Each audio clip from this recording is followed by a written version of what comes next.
Come take some of our history classes and let us help you make history yourself.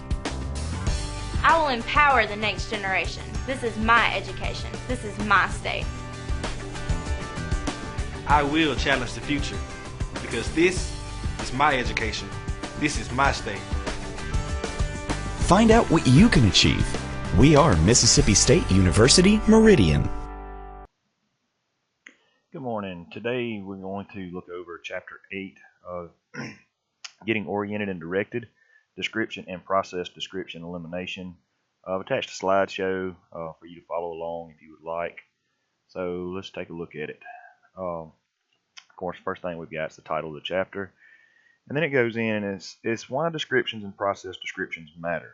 It says description and process descriptions not only fill our daily lives, but also are essential to knowledge making and understanding in all disciplines. And this can go for anything from histories to your maths to English, science, essentially every class that you can be taking. The textbook says it is generally constructed as a text that accurately renders the resonant properties of things. Discourse theorists point out a description can either be objective, concrete or factual, or subjective, personal, and involving opinions and feelings. And here, if you look, it says more sensory and elaborated than lists and summaries. Grimaldi and Ingalls suggest that descriptive sciences are basic and prerequisites to all understanding, problem-solving, design, and other forms of making knowledge. Also maintain that all knowledge in science, math, history, the arts, and social sciences is based and built on descriptive knowledge. And then it goes in and talks about declarative knowledge, is a knowledge that is by its very nature expressed in declarative sentences or indicative propositions.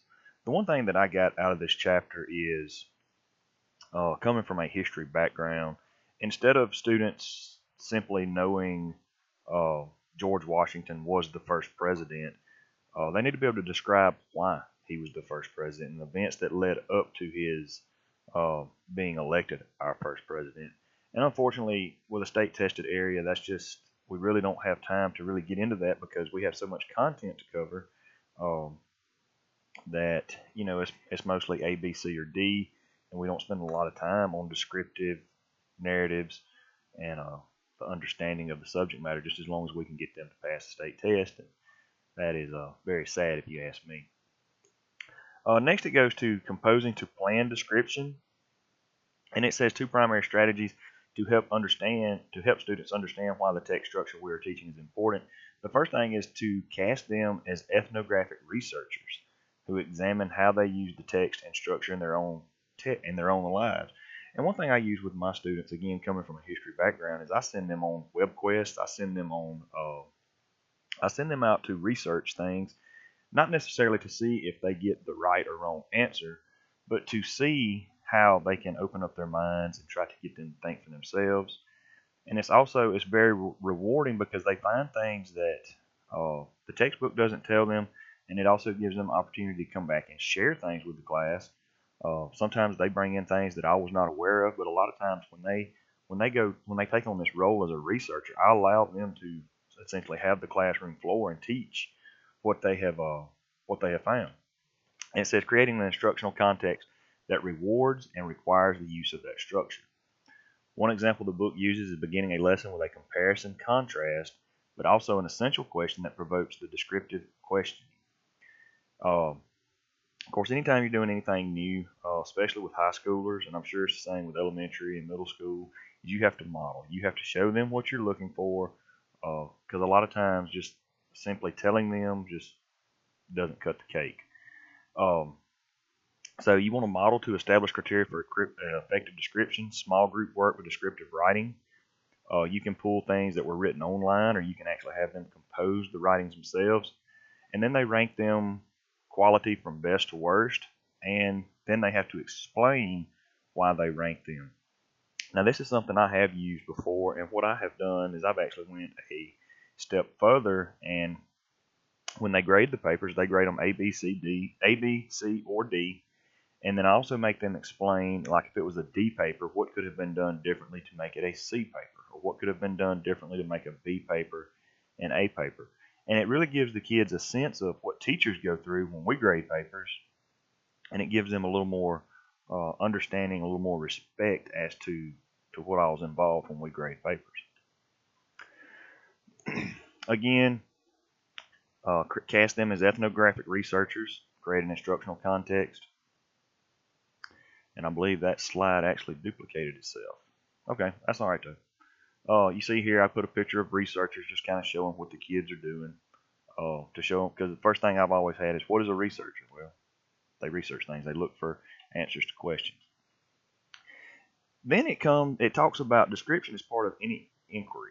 And you can see here I used a collage of superheroes, because it says, what is a hero? What is right action? What is courage? And the book says units like what is a hero, what is right, or what is action, what is courage, foreground definition, but also require students to read and write lots of descriptions. So let's take Captain America here. So you could say, what is a hero? Well, a hero, most students would just write Superman, Spider-Man, Captain America. But you can see, just looking at him, not even having a background of superheroes, you could tell, he is a man that wears a blue suit, and red boots, has lots of strength, carries a star-spangled shield. So you can get very descriptive instead of just saying he's a superhero. And then what is courage? Most kids would say, well, that courage is to be brave, or to stand up for what is right. You could go very in depth. You could talk about courage as Dr. King, and then you could go in and you could talk about Dr. King's life, what he did in the civil rights movement, and so forth. And you could really go as far as you want to go, really, with any of these questions that it asks. And again, these are just examples, but kids have to understand that they've got to be able to describe these actions and these feelings with just other than, what is a hero or a Superman. It says once students have a clear sense of purpose of the text, they can begin planning their particular descriptive piece. They have to know where they are going. Again, if modeling helps, do it. And again, I cannot stress modeling enough. Dealing with seniors and mostly my juniors, because when they get to me, they haven't been exposed to any critical thinking. They haven't been exposed to drafting narratives. So a lot of things, I spend a lot of time in front of my class modeling and showing how we have to do things just to get them with me. It says they have to know where they're going. Again, if modeling helps, do it. A description can enable readers to see, experience, and understand what is described. The writer must provide enough, but only enough details for readers to infer the whole. And the big thing here is it requires students to think. Again, in a state-tested subject, there's no writing. It simply is the answer A, B, C, or D. And that's one of my biggest complaints about the state test. It doesn't require students to think. It just requires rote memorization, and they answer the question and go on. But over here to the side here, we can see, it's got some steps. It says group students to small groups, present different pieces of descriptive writing, and it will require debate and thought. And as a teacher, I love nothing more than hearing my students debate, because if I've got them debating, then I've got them thinking. Again, students then rank the different writings, but I must also describe what makes one better than the other using the principles of effective description. Encourage students to amend writings to make them better. And that's something, like I mentioned earlier, is when we do this in my room, I have students say, okay, well, if this is a B paper, what could have been done differently to make it an A paper? Or if it is a D paper, what could we do differently to make it a C paper? One way to help students bring something personal and creative to their description is through guided visualization.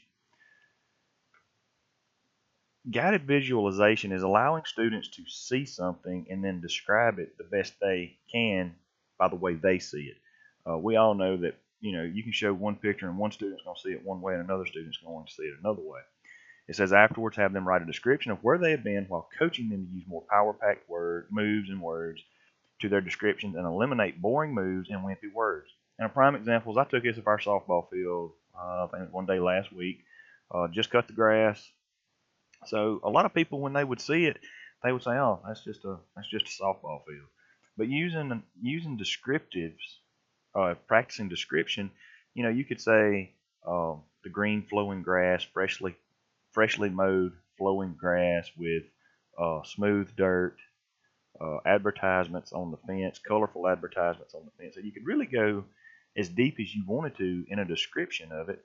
Whereas if I ask my kids to describe it, most of them are just going to put us an empty softball field, or That's Coach Phillips' softball field after he cut the grass. And they're not going to get very descriptive. And again, it's not their fault because they've never been taught it. They've been taught to be prepared for this test. Sadly, but that's how it is today. And also it says, coach them to add more power-packed moves and words to their description. Eliminate boring words, moves, and inert, wimpy words. And one way you can do this is by using a anchor chart. It says we also use showing versus telling exercises. A favorite is to rewrite the school lunch menu so offerings sound fabulous to delicious, then write the same menu so no one would want to eat anything.